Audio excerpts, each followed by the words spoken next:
So, National Police Commissioner Fannie Masemola made a brief appearance in the Pretoria Magistrate Court today. He faces charges of contravening the Public Finance Management Act (PFMA) in connection with the controversial 360 million rand Medicare 24 tender. The case has been postponed to 13 May 2026, where Masemola is expected to appear alongside 12 other accused, including Vusimuzi Ket Makhala. Fannie says he's innocent and has welcomed the legal process, insisting that he has nothing to hide. At this point, the Matlanga Commission is going to end up incriminating all the police officers in South Africa, especially those in high ranks. Who is going to be left behind?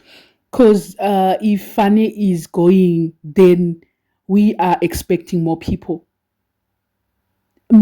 are going to be incriminated and they are going to be dragged along. At this point, we don't need him to say he's innocent. We need the court to prove to us that he is indeed innocent, because no one will come into the court, especially a person of his rank. No one will say he is actually guilty. So we don't expect that. It's too early to say that. Say it's too early.